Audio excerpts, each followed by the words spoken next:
If you've been scrolling through endless rows of 4K TVs, watching side-by-side videos, and still feel that uneasy which one really lives up to the hype moment, you're not alone.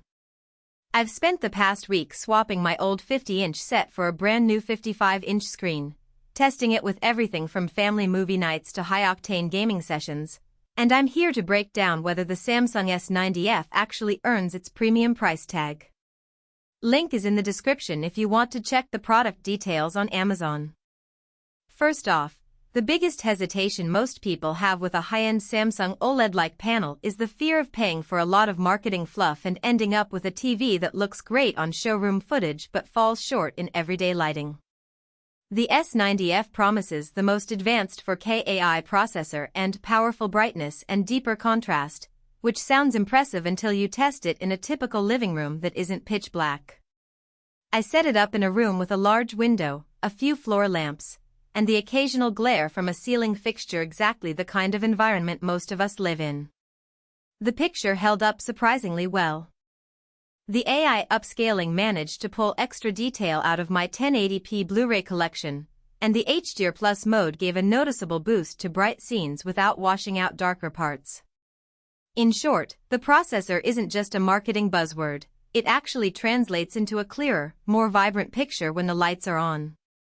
Now, let's talk motion handling, because that's where many mid-range TVs stumble.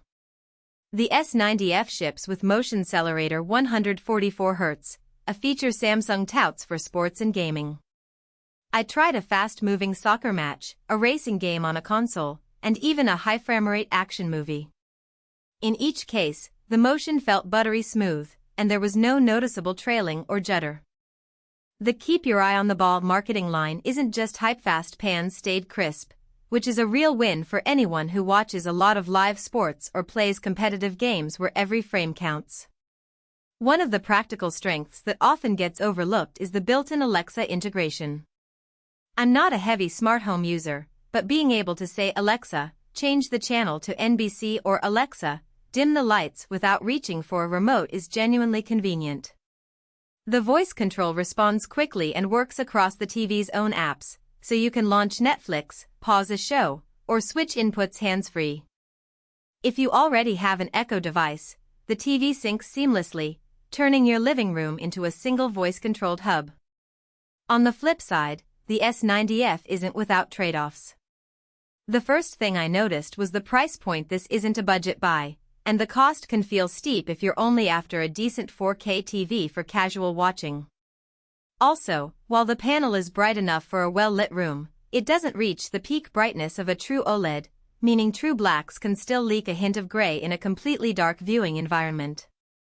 If you're a home theater purist who watches movies in a dedicated dark room, you might notice that subtle gray halo more than I did in my everyday setup.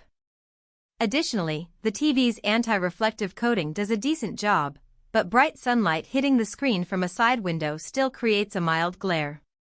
It's not a deal-breaker, but it's something to consider if your main viewing area faces large windows. Who should consider buying the S90F? If you're someone who splits your TV time between family movie nights, weekend sports, and a few evenings of console gaming, the combination of strong upscaling, smooth motion, and integrated voice control makes it a well-rounded choice. The 55-inch size also hits a sweet spot for most living rooms, big enough to feel immersive, yet not so large that you need to sit far back to avoid neck strain. The AI processor shines when you have a mixed media library with older content that needs a lift, and the HDR+ mode gives you that extra pop for newer streaming titles without needing a separate HDR10+ compatible source. Who might skip it? If you're a strict budget shopper, there are 4K QLED models a few $100s cheaper that still deliver respectable picture quality, albeit without the same motion handling and AI upscaling depth. Likewise, if your primary use case is a dedicated darkroom home theater, a true OLED or a higher brightness mini LED might give you deeper blacks and brighter highlights. Finally, if you don't care about built-in voice assistants or the latest processing chips and just want a TV that shows a picture, you could get similar visual performance from a less featured model and save some cash.